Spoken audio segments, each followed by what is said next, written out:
युवा कवि को सुने और सराहें, जिसने पूरे देश में अपनी कविताओं से, अपने मुक्तकों से, अपने संचालन से बहुत प्रसिद्धि और सिद्धि हासिल की है। सिद्धार्थ मिश्र हमारे बीच हैं। प्रदीप भाई बता रहे थे कि कवियों की शादी में दिक्कत होती है। एक बार क्या हो गया, आदरणीय प्रणव शास्त्री जी, एक कवि था, उसकी कई दिनों तक शादी नहीं हुई। उसने 25-30 रिश्ते देख डाले, उसकी शादी नहीं हुई। फिर एक रिश्ता उसके पास आया तो उसके परिवार वाले उसको लेके गए। अच्छा, कवि होने के नाम से कई रिश्ते उसके कैंसिल हो गए थे। तो जब वो रिश्ता देखने के लिए गया तो जो लड़की के पिता थे उनने पूछा, लड़का क्या करता है? बोले लड़का कवि है। तो अच्छा, कवि के नाम से कई रिश्ते कैंसिल हो गए थे, बोले लड़का कवि है, शादी फाइनल। तो लड़के के पिता ने सोचा कि कवि के नाम से कई रिश्ते कैंसिल हो गए, फाइनल कैसे? उन्होंने लड़की के पिता से पूछा कि बताओ कैसे फाइनल, आपने क्या देखा? बोले देखो ये देखा कि तुम्हारा लड़का कवि है और हमारी लड़की पागल है।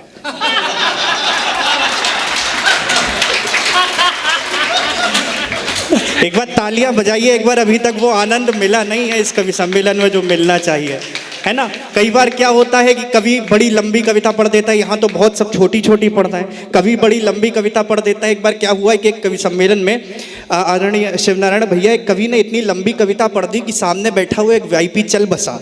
जो वीआईपी चल बसा तो उस कवि पर केस चलाया गया, उसको अदालत में लाया गया। जज साहब बोले कि तुम्हारी वजह से शहर का एक वीआईपी चल बसा है, तुम्हें फांसी की सजा होगी, अपनी कोई अंतिम इच्छा बताओ। तो कवि बोला, देखो जज साहब, वही कविता मैं आपको सुनाना चाहता हूँ। विकास भाई अभी बता रहे थे कि जहाँ जहाँ कवि सम्मेलन होता है वहाँ नेताओं की बात आ जाती है। ऐसे ही थोड़ी आ जाती नेताओं की बात। एक बार क्या हुआ कि एक नेता जा रहे थे अपनी कार से, एक गांव के रास्ते में जा रहे थे, तो हुआ ये कि नेताजी की गाड़ी का एक्सीडेंट हो गया। एक्सीडेंट हो गया तो नेताजी की गाड़ी में थोड़ी सी दिक्कत आ गई। तो नेताजी ने अपने साथ वाले से बोला कि जाओ गाँव में खबर करके आओ कि नेताजी की गाड़ी का एक्सीडेंट हो गया है, कुत्ते से एक्सीडेंट हो गया था। तो वो जो साथ वाला था वो खबर करके आया, देखा पूरा गांव माला लेके आ गया। तो नेताजी बोले, ऐसा तुमने क्या बताया कि गांव वाले माला लेके आ गए? बोले हमने कुछ नहीं कहा था, हमने केवल इतना कहा था कि नेताजी की गाड़ी का एक्सीडेंट हो गया और कुत्ता मर गया है। उठाओ ताली एक बार यार। कविता देखो, कल तक कुछ लोगों के समझ में आ जाएगी, है ना। कविता संकेतों की भाषा होती है। एक बार क्या होता था कि एक तोता एक चौराहे पर टंगा रहता था, एक महिला वहां से निकलती थी। तो एक बार एक महिला उस चौराहे से निकली तो तोता बोला, बहन जी आप बड़ी बदसूरत हैं। अब महिलाओं से बदसूरत कहना उनका अंतर्राष्ट्रीय अपमान होता है ना। तो महिला निकली, तोता बोला, बहन जी आप बहुत बदसूरत हैं। महिला झेल गई। अगले दिन महिला फिर निकली, बोला तोता, बहन जी आप बड़ा बदसूरत हैं। महिला को गुस्सा आया, महिला फिर निकल गई। अगले दिन फिर महिला निकली प्रदीप भाई, तो बोला कि बहन जी आप बहुत बदसूरत हैं। महिला को गुस्सा आया, महिला ने तोते के मालिक से कहा कि तुम्हारा तोता बहुत बदतमीज़ है, हमको बदसूरत कहता है। तोते के मालिक ने तोते को बहुत मारा, बोला आगे से मत कहना इनको बदसूरत। तोता समझ गया। अगले दिन महिला फिर निकली। अब अगर आपको समझ में आए कि कविता कहाँ से शुरू होती है तब तालियां बजाइएगा, है ना। तो महिला निकली, तोता टंगा हुआ था, महिला ने तोते की तरफ देखा, तोते ने महिला की तरफ देखा। तो महिला बोली क्या? बोले तुम बताओ क्या? बोले नहीं तुम बताओ क्या? बोला वही। उठाओ ताली यार एक बार, कवि सम्मेलन समझ में आए। ये हमारे पवन शंखदार बैठे हुए, ये टीचर हैं, है ना, ये टीचर हैं। इनने एक बार एक बच्चे से पूछा, बताओ कि एक खेत को 10 आदमी 10 दिन में जोतते हैं, 20 आदमी उसी खेत को कितने दिन में जोतेंगे? बच्चा बोला, देखो मास्टर साहब, जब खेत एक बार जुत गया तो कितनी बार जोतोगे भाई, है। 4 पंक्तियां मैं शुरू करता हूँ। ये चूरन चटनी मैं रात भर बेच सकता हूँ, लेकिन जब महफिल सोना खरीदने वालों की हो तो ये सब नहीं करना चाहिए। मैं 4 पंक्तियां निवेदन कर रहा हूँ, सुनिएगा। जब चाहे जैसा चाहे पा जाते हैं, जब चाहे जैसा। आप लोग समझे ही नहीं, आपको तालियों की ताल देनी है यहाँ पर, तभी मैं अगली लाइन पढ़ूंगा, वरना यही पढ़ूंगा रात भर। जब चाहे जैसा चाहे पा जाते हैं, जब चाहे जैसा चाहे पा जाते हैं, हम जब चाहे दुनिया में छा जाते हैं। जब चाहे जैसा चाहे पा जाते हैं, जब चाहे जैसा चाहे पा जाते हैं, हम जब चाहे दुनिया में छा जाते हैं, जब चाहे जैसा चाहे पा जाते हैं, हम जब चाहे दुनिया में छा जाते हैं। हमने जग को दिखा दिया हम चाहे तो, हमने जग को दिखा दिया हम चाहे तो, हमने जग को दिखा दिया हम चाहे तो। अवधपुरी में राम लला आ जाते हैं, अवधपुरी में राम लला आ जाते हैं, अवधपुरी में राम लला आ जाते हैं। जितने भी हों जैसे भी हों सब हो लो, जितने भी हों जैसे भी हों सब हो लो, मेरे संग मिलकर दोनों बाजू खोलो। जितने भी हों जैसे भी हों सब हो लो, मेरे संग मिलकर दोनों बाजू खोलो। अपने अंतस में श्रद्धा लेकर के सब, अपने अंतस में श्रद्धा लेकर के सब, अपने अंतस में श्रद्धा लेकर के सब, अवधपुरी के राम लला की जय बोलो, अवधपुरी के राम लला की जय बोलो, अवधपुरी के राम लला की जय बोलो। सूर्य वंश सा किसी भी युग में रक्त नहीं मिल पाएगा। शनिवार का दिन याद करिएगा और उस पावन पुनीत दिव्य विभूति को याद करिएगा। मैं पीछे तक के लोगों से निवेदन कर रहा हूँ, सुनिएगा, सुन लीजिएगा बस मुझे, मैं आपके मन तक पहुँच जाऊँगा। मैं निवेदन कर रहा हूँ, सुनिएगा। सूर्य वंश सा किसी भी युग में रक्त नहीं मिल पाएगा। मैं रात भर पढ़ूंगा, आप पीछे तक साथ दे सकते हैं। सूर्य वंश सा किसी भी युग में रक्त नहीं मिल पाएगा, सूर्य वंश सा किसी भी युग में रक्त नहीं मिल पाएगा, सूर्य वंश सा किसी भी युग में रक्त नहीं मिल पाएगा। त्रेता युग के जैसा कोई वक्त नहीं मिल पाएगा। जीवन में प्रभु राम के आदर्शों पर तो चल कर देखो, दुनिया में उस महावीर सा भक्त नहीं मिल पाएगा, दुनिया में उस महावीर सा भक्त नहीं मिल पाएगा। पुष्पेंद्र शुक्ल जी बैठे हुए हैं, इन्होंने अभी मतलब इस उम्र में भी प्यार मोहब्बत की बातें करी हैं। कसम से मुझे पीछे बैठ के यही याद आ रहा था कि बदन होता है बूढ़ा, दिल की फितरत कम नहीं होती, पुराना कुकर क्या सीटी बजाना छोड़ देता है। तो मैं 4 पंक्तियां आपके सामने निवेदन कर रहा हूं, अपने रंग में आने की कोशिश कर रहा हूं। मैं निवेदन कर रहा हूं, सुन लीजिएगा। तू मेरा चांद है तो मुझको चांदनी दे दे, तू मेरा चांद है तो मुझको चांदनी दे दे। मैं बुझ रहा हूँ मुझे थोड़ी रोशनी दे दे। गर तुझे प्यार है मुझसे तो बस इतना कर दे। मैं मर रहा हूँ मुझे आके जिंदगी दे दे।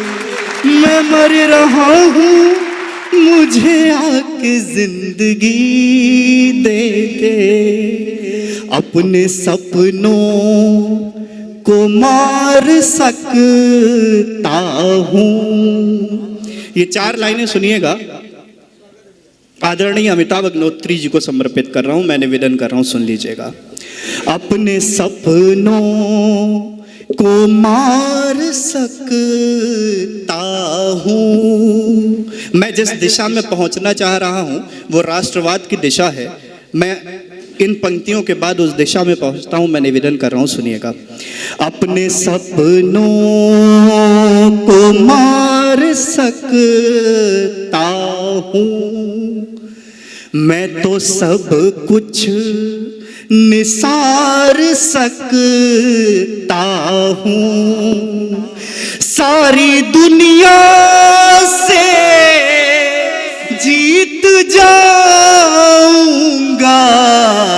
सिर्फ तुमसे मैं हार सकता हूं, सिर्फ तुमसे मैं हार सकता हूं।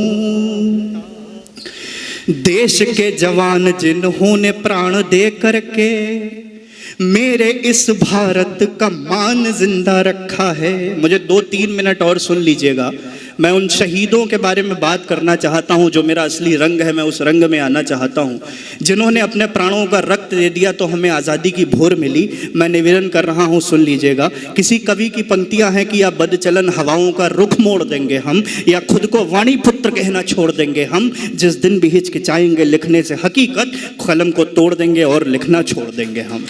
तब निवेदन कर रहा हूं, सुन लीजिएगा, कि देश के जवान जिन्होंने प्राण दे करके मेरे इस भारत का मान जिंदा रखा है। आप लोग फिर भूल गए, मैं यही लाइन पढ़ूंगा रात भर, कि देश के जवान जिन्होंने प्राण दे करके मेरे इस भारत का मान जिंदा रखा है। देश के जवान जिन्होंने प्राण दे करके मेरे इस भारत का मान जिंदा रखा है, जिन्होंने हमारी अस्मिता को जिंदा रखा और जिन्होंने हमारा अभिमान जिंदा रखा है। दुश्मनों के सामने जो सीना तान के खड़े थे, उन्हीं ने हमारा स्वाभिमान जिंदा रखा है। छातियों पे गोली खाई, पीठ ना दिखाई, उन्हीं रणबांकुरों ने हिंदुस्तान जिंदा रखा है। छातियों पे गोली खाई, पीठ ना दिखाई, उन्हीं रणबांकुरों ने हिंदुस्तान जिंदा रखा है। छातियों पे गोली खाई, पीठ ना दिखाई, उन्हीं रणबांकुरों ने हिंदुस्तान जिंदा रखा है। भारत वो देश जिस देश को बचाने हेतु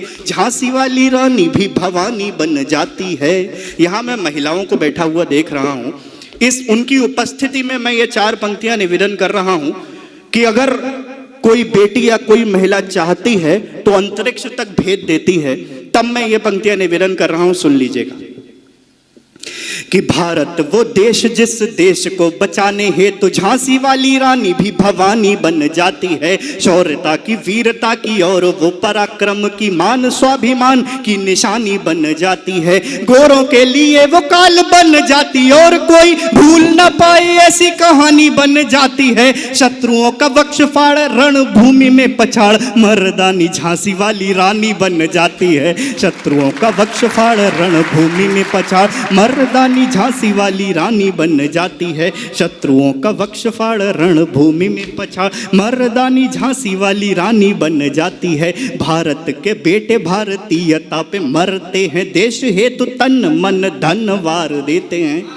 मैं निवेदन कर रहा हूं, सुनिएगा, कि भारत के बेटे भारतीयता पे मरते हैं, देश हेतु तन मन धन वार देते हैं। करते न्यौछावर हैं अपनी जवानी, माँ भवानी की वो वीर आरती उतार देते हैं। देश के विरुद्ध युद्ध रचता जो शत्रु, उस शत्रु के समक्ष खुद वक्ष धार देते हैं। देश के विरुद्ध युद्ध रचता जो शत्रु, उस शत्रु के समक्ष खुद वक्ष धार देते हैं। भारतीय अस्मिता पे आंच आ गई तो वीर या तो मरते या दुश्मनों को मार देते हैं।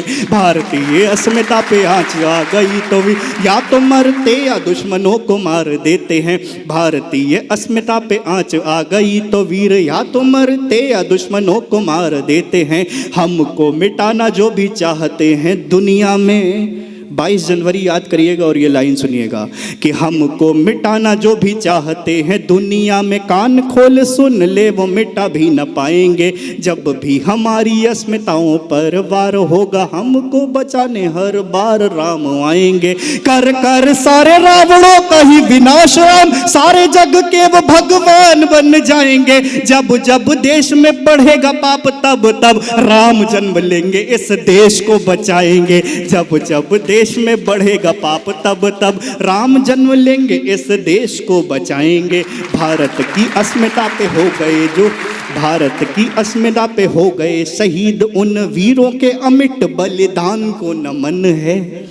भारत की अस्मिता पे हो गए शहीद, उन वीरों के अमिट बलिदान को नमन है। भगत सुभाष अशफाक बिस्मिल जैसे स्वाभिमानियों के स्वाभिमान को नमन है। भारत की अस्मिता पे हो गए शहीद, उन वीरों के अमिट बलिदान को नमन है। भगत सुभाष अशफाक जैसे स्वाभिमानियों के स्वाभिमान को नमन है। वीर जिसकी सुरक्षा के लिए शहीद हुए, मेरा उस देश हिंदुस्तान के नमन है। वीर जिसकी सुरक्षा के लिए शहीद हुए, मेरा उस देश हिंदुस्तान को नमन है। गीता बाइबिल कुरान से भी ऊपर जो रखते हैं, उस संविधान को नमन है। गीता बाइबिल कुरान से भी ऊपर जो रखते हैं, उस संविधान को नमन है। सिखों की परंपरा को भी प्रणाम मेरा, और गुरु गोविंद के संस्कारों को नमन है। सिखों की पगड़ी को गुरुद्वारा मान के ये 4 पंक्तियां मैं निवेदन कर रहा हूं, पीछे तक के लोगों को निवेदन कर रहा हूं, सुनिएगा कि सिखों की परंपरा को भी प्रणाम मेरा, और गुरु गोविंद के संस्कारों को नमन है। कीर्तन भजन और सत श्री अकाल से जो महके, उन्हीं ही गुरुद्वारों को नमन है। आजादी के लिए जितनी थी तलवारें चली, मेरा उन आजादी के लिए जितनी थी तलवारें चली, उन धारधारी तलवारों को नमन है। और इन पंक्तियों को निवेदन इसलिए भी कर रहा हूं कि हमें अपने उस इतिहास का भी ज्ञान हो जाए, जो हमने जिन लोगों ने अपना रक्त देके हमको आज़ादी और हमको इस देश में जीने के लिए सांसें दी हैं। इसलिए मैं पढ़ रहा हूं, मैं निवेदन कर रहा हूं, पीछे तक सुनिएगा कि सिखों की परंपरा को भी प्रणाम मेरा, और गुरु गोविंद के संस्कारों को नमन है।